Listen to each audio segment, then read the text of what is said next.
ऐसा कोई मामला नहीं था मेरा। तो मैं सर मैं मर जाऊंगा, ऐसा मुझे इन्होंने इंसाफ नहीं किया मेरा, तो मैं सर कुछ भी कर सकता हूँ। मेरे बड़ी हालत बड़ी नाजुक है सर। किया बल्कि अपमानित करने के दृष्टिकोण से, खासकर सनातन मूल्यों को अपमानित करने के दृष्टिकोण से शिखा से पकड़ के उनको लातों से, चप्पलों से वैसा करने का, अपमानित करने का काम किया है। तो जिसके बाद तय तो यही हुआ कि जो भी पृष्ठभूमि हो, कुछ आरोप लगाए जा रहे हैं। और नमस्कार, आप जुड़ चुके हैं जम्मू संवाद के साथ, मैं अश्विनी भारद्वाज।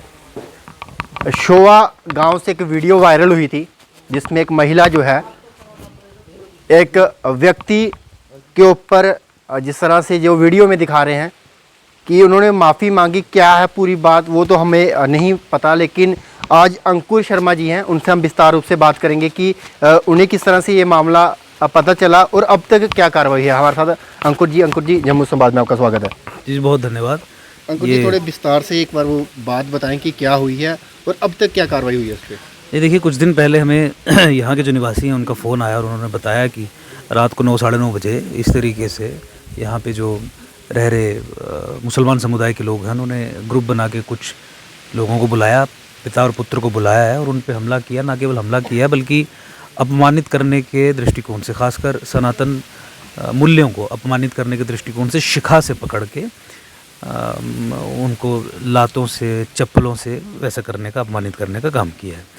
तो जिसके बाद तय तो यही हुआ कि जो भी पृष्ठभूमि हो, कुछ आरोप लगाए जा रहे थे उन पे भी, तो जो भी पृष्ठभूमि हो, देखिए हमने कहा कि आपका व्यक्तिगत मामला तो अलग है, लेकिन जिस तरीके से शिखा को, जैसे आप सरदारों की पगड़ी उतार के अगर आप कुछ करेंगे तो उससे भी अधिक जो मान्यता शिखा के साथ जुड़ी हुई, आप समझ रहे हैं कि किस तरीके से सेंटिमेंट्स हर्ट होते हैं, किया तो कम से कम आप इस केस में पुलिस को एप्लीकेशन दीजिए। अगर किसी व्यक्ति पे कोई आरोप भी है तो किसी के पास ये हक नहीं है कि उसके धर्म पे ही हमला कर देगा या धार्मिक सिंबल्स पे ही हमला कर देगा।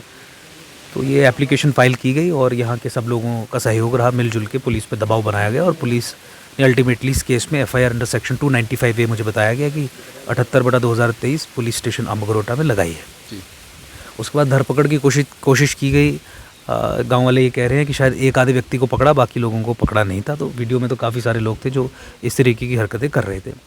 इस तरीके के हमले अब जम्मू डिस्ट्रिक्ट में भी बढ़ने लगे हैं, जहाँ पे धर्म के आधार पे हिंदुओं को अपमानित करना, हिंदुओं की ज़मीनों पे कब्जा करके फिर हमले करना और फिर से एक कम्युनल एंगल दे के, विक्टिम कार्ड प्ले करके हिंदुओं पे ही कार्रवाई करवाना, ये हर जगह हो रहा है। आज हम अमगरोटा पुलिस स्टेशन की जुरिस्डिक्शन में है, श्वा माता में आज हम खड़े हुए हैं यहाँ पे जम्मू डिस्ट्रिक्ट में। जम्मू से पौने घंटे के डिस्टेंस पे ये एरिया है।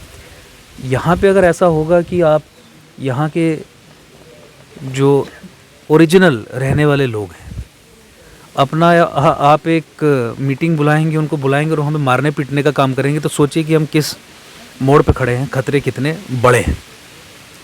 तो इसी पृष्ठभूमि में FIR लगाई गई। FIR लगाने के बाद निवेदन मेरा ये भी था इनके साथ कि चलिए हम भी आके हर तरीके के सहयोग की बात आपके साथ करेंगे। तो आज उसी पृष्ठभूमि में आज की मीटिंग हुई। आज हम यहाँ पे आए, माता रानी की पिंडियों के दर्शन किए, आशीर्वाद लिया, सब लोगों से यहाँ पे बातचीत की और लेटेस्ट अपडेट्स हमने पता की।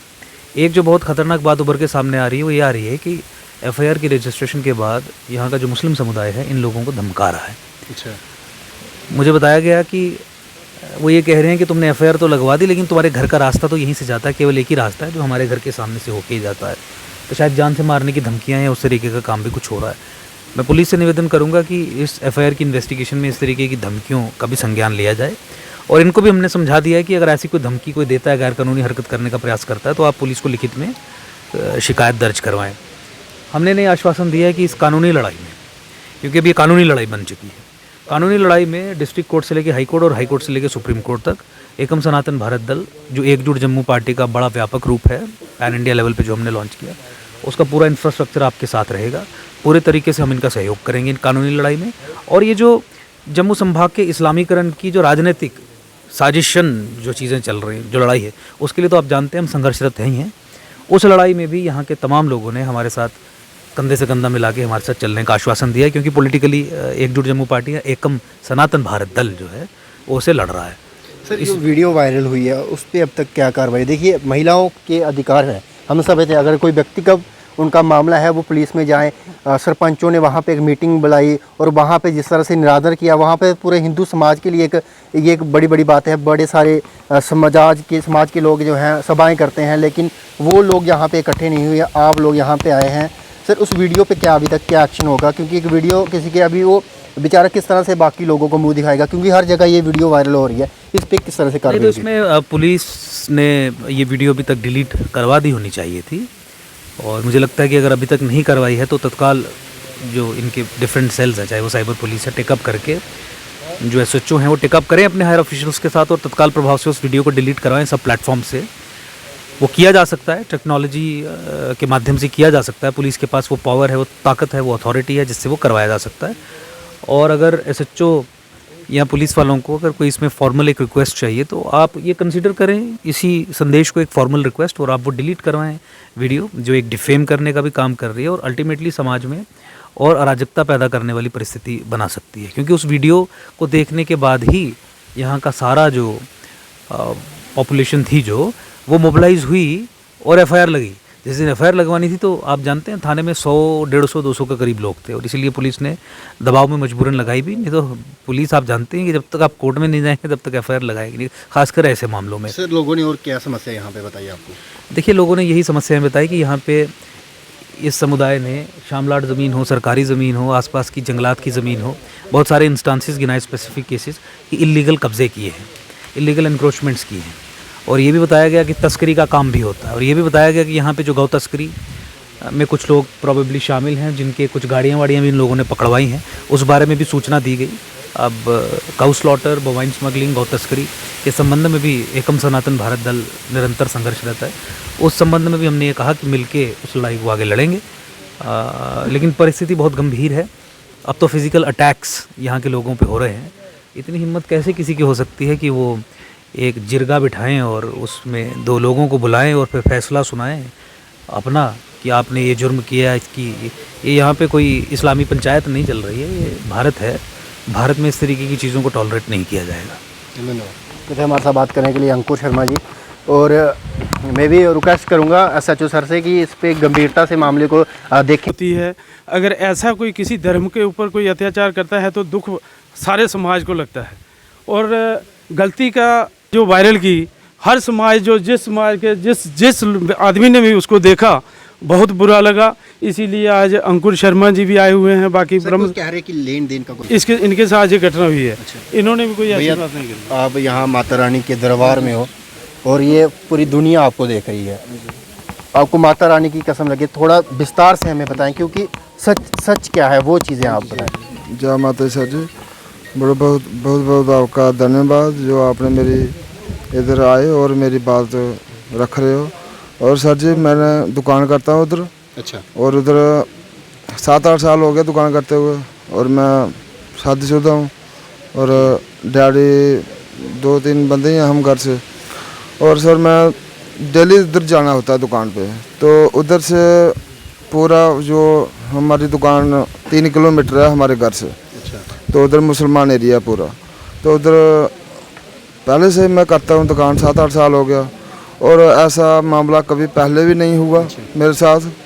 तो ऐसे उन्होंने मेरे इल्ज़ाम लगाते रहते हैं, जे करता है, जे वो करता है। मेरी हलवाई की दुकान है, मैं कोई मुझे मट्ठियों का आर्डर आ गया, जहाँ जे बर्फ़ी बनानी हो तो मैं शाम को ही बनानी है, दिन को तो मैंने और भी काम करना होता है, समोसे वगैरह और भी बेचना होता है। तो इस तरह मैंने 2 घंटे लगा देता हूँ शाम को।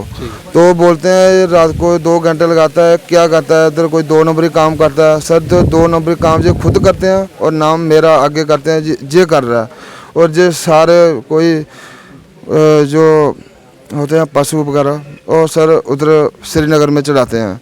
तो बहुत बार मैंने इनकी कंप्लेन भी की है, और उसकी वजह से इनको मैं आसानी लग रहा हूँ उधर। और मेरी दुकान बंद करने के चक्कर में इन्होंने ऐसे ही 2-3 बंदे हैं दुकान वाले ही हैं, उन्होंने उसको बुला के पूरा समझाया कि भाई इसको भगाना है इधर से, तो ऐसे ऐसे कर। तो सामान लेने आई सर एक बीबी उसकी बंदे की। अच्छा। कोई शादीशुदा ही थी, बच्ची जो उठाई है उसने कोई 3-4 महीने की। दुकान पे आई तो सामान लेना है, तो सर मैंने सामान दिया, तो 30-40 रुपये का पहले उसने दे दिए मुझे जो पैसे सामान लिया। फिर उसके बाद उसने 140 रुपये का सामान डलवाया।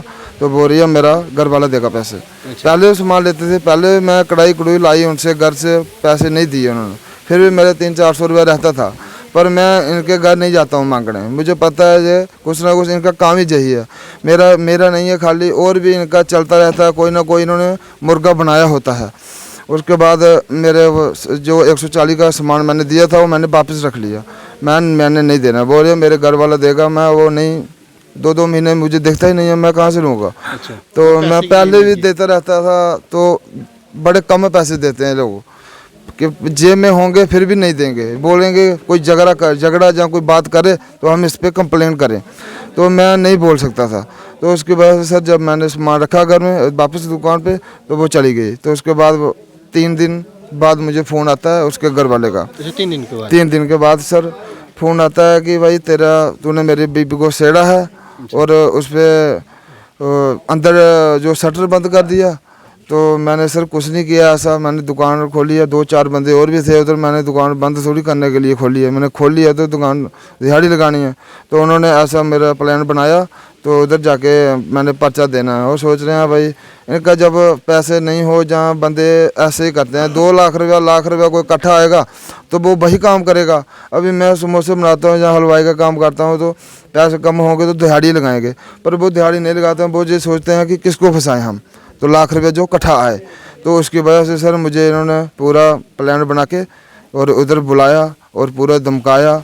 और उधर मैंने जब 2 बंदे थे, हम 30-40 थे, फिर उसके बाद मैंने माफ़ी मांगी, मैं चलो मेरे डैडी जी आए हैं, वो हार्ट पेशेंट है और घर में भी हालत ख़राब है, मम्मी जी भी बीमार ही रहते हैं, उन्होंने भी शुगर है। तो मैंने सर सभी बोलने लगे, कोई ऐसे 40 बंदे थे, मैं डर गया। तो उसकी वजह से मैंने सोचा ऐसा ना हो, बंदे बीच में बहुत जो दुकान वाले वो चाहते हैं कि दुकान बंद करनी है इसकी। तो उसकी वजह से उन्होंने क्या किया, बीच में से उठ के, तो जब रजामंदी हो गई, सरपंच जी ने बोला कि भाई जो भी है ठीक है, तो तुम माफ़ी मांगे इससे। तो बंदे बीच में से उठे, साइड पे गए, उसको समझाया, भाई उसको लेडीज़ को क्या बताया, उसको कहाँ बो दिया क्या है, ठीक है ना। उसने समझाया दुकान वाले ने, उसका नाम है मोहम्मद रफ़ीक, ऐसे मनार बोलते हैं उसको। तो वो था और 2-3 बंदे थे, सादिक था, उसके बाद उसका घर वाला था, उसके बाद 1-2 बंदा और भी था। उठ के उसको साइड पे लेके उसको बोला कि हम वीडियो बनाएंगे, वायरल करेंगे, तो तू इसको जो मेरी सिखा है मैंने बोधी रखी है इधर। और उसने पूरा इधर पकड़ के, तो सर मुझे टांगों से भी मारा उसके घर वाले ने, और उसने मुझे थप्पड़ भी मारे, चप्पल से भी मारा 1-2 बार। फिर सर मैं डर गया, मैं बोला, मैंने माफ़ी मांगी इसलिए कि मैं घर ऐसा ना हो सभी पर जाएं, मेरे डैडी जी भी हैं, हम कहाँ जाएंगे बाकी। तो उसकी वजह से सर मैंने माफ़ी मांगी, तो उन्होंने मेरा माफ़ी मांगने के बाद उन्होंने मेरे ऊपर कानून हाथ में ले लिया। और सब पंच सरपंच उधर थे, उसके 30-40 बंदे थे, कोई नहीं बोला, कोई नहीं कुछ बोला, भाई इसको बस कर जा, नहीं मार जा, ऐसा है वैसा है। और उसके बाद सामान जब नहीं दें तो जे कोई ना कोई ब्लेम बना देते हैं, जगह दे दें तो पैसे नहीं देते हैं। उसकी वजह से मैंने जब नहीं दिए तो उसने बना दिया ब्लेम, ऐसा करना है ऐसा करना। पर पैसे सोच रहे हैं पैसे मिलेंगे, जहाँ पैसे नहीं मिलेंगे तो बेइज्जती कर देंगे ब्राह्मण की, जहाँ हिंदुओं के ऊपर तो ये अत्याचार करते रहते हैं, आपको पता है, कोई ना कोई मामला आया ही रहता है। तो अब सर मैंने इंसाफ चाहिए, मुझे डर है इनका बहुत, और बहुत तगड़े गुंडे हैं, इन्होंने एक काम नहीं किया, ऐसे इन्होंने हज़ारों काम किए हैं, हमने कोई नहीं किया, इन्होंने हज़ारों किया है। ये एक्सपर्ट है बहुत, हम इतने एक्सपर्ट वकील भी नहीं होंगे जितने ये है। तो उसकी वजह से सर मुझे इंसाफ चाहिए, नहीं तो जो मेरी इन्होंने वीडियो वायरल की है, जिन्होंने वीडियो आगे भेजी है, उन पर कार्रवाई होनी चाहिए। और नहीं तो मैं सर, मेरी हालत बड़ी बुरी है, मैंने बेइज्जती हो गई है सर, मेरी इज्जतदार बंदे थे जो भी है, हिंदुओं के ऊपर इन्होंने बहुत अत्याचार किया सर। मैं उधर 8 साल हो गए दुकान करते, ऐसा कोई मामला नहीं था मेरा। तो मैं सर मैं मर जाऊंगा, ऐसा मुझे इन्होंने इंसाफ नहीं किया मेरा, तो मैं सर कुछ भी कर सकता हूँ, मेरे बड़ी हालत बड़ी नाजुक है सर। हमारे साथ बात करने के लिए अतुल शर्मा जी हैं, जम्मू कश्मीर ब्राह्मण सभा के प्रधान हैं। आज आप शोआ में आए हो, काफ़ी दिनों से ये वीडियो वायरल हो रही है, जिसमें एक व्यक्ति की जो है शिखा को पकड़ के उसे अपमानित किए जा रहे हैं। ठीक है, अगर कोई व्यक्ति का मामला हुआ जहाँ उससे कोई गलती हुई, आप पुलिस में जाएं, ये किस तरह से कार्रवाई है? स्वाभिमान है, तिलक और शिखा जनेऊ, ये तीनों पे जब भी कभी भी तीनों चीज़ों पे कभी भी अटैक हुआ है तो हमेशा सृष्टि और कायनात उसका हमेशा उसकी जो गवाह रही है कि प्रलय हुई है। और ये जो कार्य इन्होंने किया है, इन आताताइयों ने, इन पापियों ने, इन दुराचारियों ने किया है, एक ब्राह्मण जिसको इन्होंने हल्के में लेके उसकी शिखा पे प्रहार किया है और उसके साथ मारपीट की है, एक साजिश तौर पे साजिश करके इन्होंने एक पंचायत को बुला के, चंद गुंडे बीच में बुला के उसकी शिखा पे प्रहार किया है। तो मैं आपके माध्यम से यही बताऊंगा, अब ये मामला यहाँ पे शांत नहीं होगा। पुलिस ने अच्छा कार्य किया है, इस पे FIR की है, पर जब तक ये लोग पकड़े नहीं जाएंगे और नाक से घसीटे नहीं निकालेंगे तब तक हम लोग इनको नहीं छोड़ेंगे। आपके माध्यम से बता दूंगा, ऐसी प्रैक्टिसेस आगे भी कभी भी हिंदू समाज के लिए, ऐसे भी हिंदुओं के प्रति ऐसी भी कोई भी ऐसी क्रियाएं करेगा उसको बख्शा नहीं जाएगा। अब ये मुगल काल का समय नहीं रह गया, या कोई और पुराना जमाना नहीं रह गया कि आप कभी भी शोषण करेंगे या कुछ भी करेंगे। ईंट का जवाब पत्थर से मिलेगा। देखिए, आपके चैनल के माध्यम से मैं पहले भी जो है ये पूरी घटना का ब्यौरा जो है वो दे चुका हूँ, क्योंकि मैं इससे पहले भी यहाँ पर आया हूँ और थाने भी गए। जो FIR जो है वो मैंने खुद देखी वहाँ लगी हुई, जिसके अंदर 295 और 323 और 147 के तहत जो है FIR जो है वो दर्ज हुई है। पुलिस ने इसमें कड़ा संज्ञान लिया है। पुलिस लगातार जो है रेड कर रही है। ये लोग घर से भाग चुके हैं, लेकिन जाएंगे कहाँ भाग कर? जब पर्चा लगा है तो आना तो पड़ेगा, और घर छोड़ के भी ये कहीं जाएंगे नहीं। तो इसलिए इनको पुलिस जो है वो तो पकड़ेगी, और इनके किए जो इन्होंने कृत्य किया है इसके ऊपर इनका कड़ी सज़ा जो है वो इनको मिलेगी। लेकिन आने वाले समय में हम लोगों को एक चीज़ सोचनी पड़ेगी कि अगर एक घर में ऐसी कोई घटना घटित होती है तो हमें सभी को संगठित होना, इकट्ठे होना है। देखिए, हमारा तो यही है कि हिंदू समाज संगठित हो, इकट्ठा हो, एक मंच पे आए, हम जात पात में ना बटे। जब तक हम इकट्ठे नहीं होंगे तो इस प्रकार की घटनाएं होती रहेंगी। और जब हम इकट्ठे हो गए और एक इकट्ठे होने का हमने परिचय दिया तो मुझे लग रहा है ये ऐसी घटनाएं जो है वो रुकेंगी, और समाज को एक इकट्ठे होकर, एकजुट होकर इस लड़ाई को लड़ना होगा। ये लड़ाई आगे भी चलेगी। ये केवल यहाँ पर आकर जो है पर्चा लग गया, खत्म हो गई, ये लड़ाई ऐसी नहीं है। ये लड़ाई आगे भी चलेगी और हम शाना बछाना इनके साथ हैं और हमेशा हिंदू समाज के साथ खड़े हुए हैं। तो हिंदू समाज के साथ हम खड़े हैं, हिंदू समाज की लड़ाई को आगे ले जाने में और इन दुराचारियों को सजा दिलाने तक जो है इस लड़ाई को, इंसाफ की लड़ाई को हम लड़ते हैं।